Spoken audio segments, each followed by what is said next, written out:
El día de ahora vamos a poner a prueba estos simuladores de turbo. Ahorita lo vamos a abrir, vamos a ver cómo se arma. Ahorita les dejo el video que ponen de referencia cuando los vas a comprar.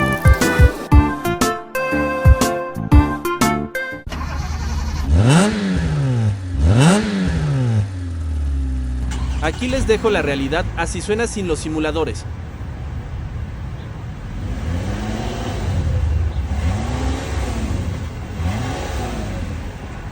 Ahora se los pondremos para ver cómo suenan, véanlo por ustedes mismos.